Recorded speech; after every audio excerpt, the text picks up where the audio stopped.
it is now time for the great debate. As I discussed in my opener, pornography has proliferated through our society at a rate that is almost incomprehensible. The average age of first exposure is 11, meaning half of kids are seeing it even younger than that. A recent Australian study found that for 15 to 29-year-olds, 39% of men and 19% of women watched pornography daily in the last 12 months. What does this do to women, to men, to our relationships? And is it good for our society? Joining me now to debate this issue is adult content creator Belinda Gavin and anti-porn activist and author Melinda Tankard-Rice. Belinda, let's start with you. How did you get into the sex industry? It started in Los Angeles. I lived in Los Angeles for the best part of 20 years as an actress. And during that time, I was approached to do some erotic movies. Now, for me, I didn't have a problem with being nude. And I was acting. So it was absolutely a dream come true. I got to travel around. I was on set and I was being an actress. I then maneuvered through the industry and actually started working in full porn, so XXX rated, and OnlyFans popped up. Cut to, after COVID and OnlyFans becoming bigger, the word porn and being a porn star kind of, it wasn't as bad as it used to be because it started to become, I guess, more accepted. Melinda, you do a lot of work in this sort of anti-pornography space, shining a light on some of the dark sides of the industry. What do you say to Belinda's story? Is that a common path into porn? And what are the risks involved in seeing pornography become so mainstreamed?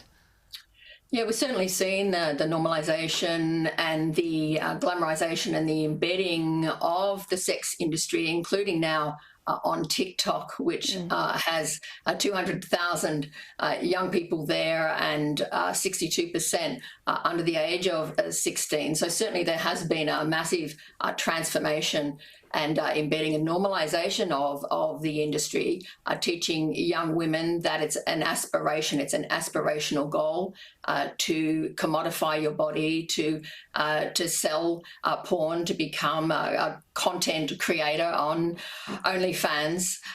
We are seeing this on TikTok. I've been studying the TikTok to OnlyFans pipeline, but unfortunately, a lot of young women aren't given a true picture of what might happen to them there. So they're groomed to be sellers. Boys are groomed to be consumers. And OnlyFans has been implicated in non-consensual image sharing, in sharing rape videos, images shared without consent. Reuters did a big investigation last year and found minors were being sold on the platform, child sexual exploitation material sold on the platform. So often a lot of young women see wealth and fame and riches and popularity and exotic holidays normalized on the social media platforms, which they're required to have. That's what OnlyFans requires. And interestingly, TikTok has a terms and conditions against sexual solicitation, but this is exactly what is going on through refer a friend programs, through recruitment agencies which recruit girls from their social media accounts. I've met a recruiter who did this and described herself as a predator and a pimp, but don't often know the dark side, don't often know about stalking, the leaking of their images, and particularly the more debased and degraded acts that they will be expected to do. For example, the Bop House combined following 33 million barely legal content, and the girls that look the youngest, the most childified, make the most money because that's the demand. That's what men want. That's why the barely legal genre is so popular. And, tragically, so many girls are getting a false idea and they say things like, well, I don't need to get another job. I don't need to finish school. I don't need to finish a university. But they don't often understand the truth of where they might end up and what they'll have to do in a very, very competitive market. Belinda, does this worry you at all that you are participating in an industry where there is so much exploitation of women? And I guess now, as pornography in a sense has been democratized with OnlyFans, anyone can be in the sex industry now. Are you worried that young girls are now looking at this and thinking that sex work could be a good life for them? It's become aspirational. Does that concern you? It is of concern, but I think, and Melinda's right with everything that she said, you know what I mean? There has been lots of things that have happened within the platforms. Nowadays, there's a lot more rules and regulations. I think for young women out there, what is important is to know what you're getting into.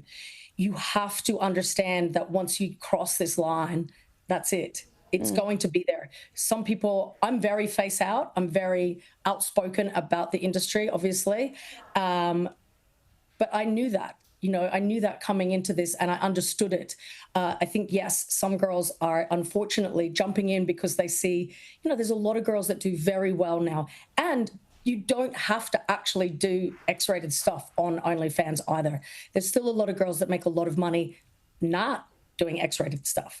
The beauty of OnlyFans, though, is that now it's not a studio and the creator is in charge of what they want to do. And that's what I think is the best thing about OnlyFans. I speak to a lot of young girls and obviously deal with a lot of creators, and knowing, what you're getting into and choosing your boundaries. You don't have to go all the way. You don't have to be a Bonnie Blue. You don't have to be an Annie Knight. This is entertainment, just like any other movies. It's entertainment. It's not education. It is entertaining people. And that's what is in the hands of the creator now.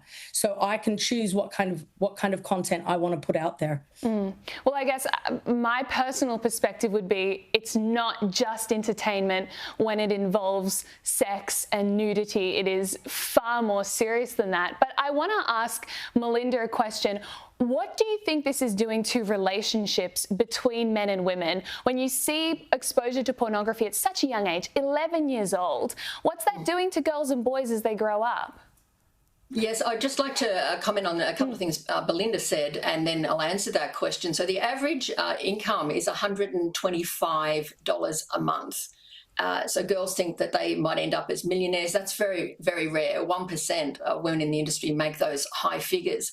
And we need to look at what they have to do to make that kind of money. For example, incest-related content, childified, acting like a child, a huge demand for that kind of content.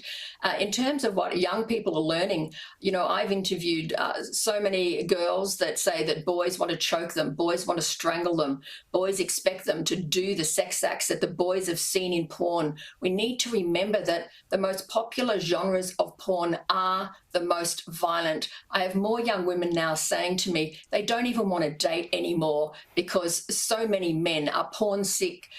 They've got rotted brains.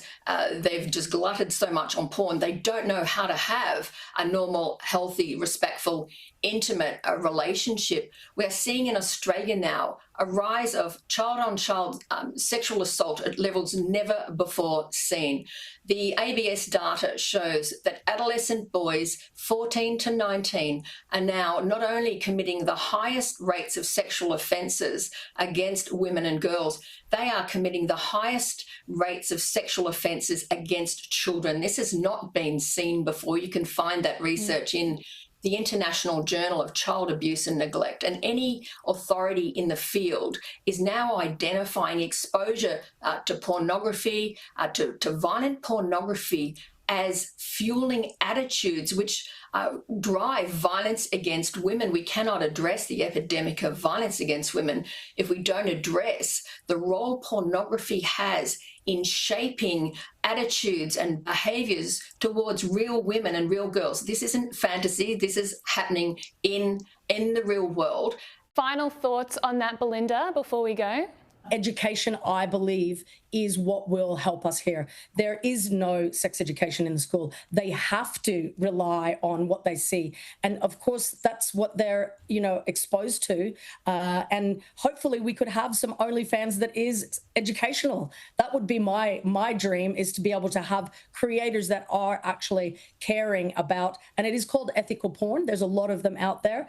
And there's a lot of people who are very, very passionate about, bringing the sex industry into mainstream, but also teaching people about it.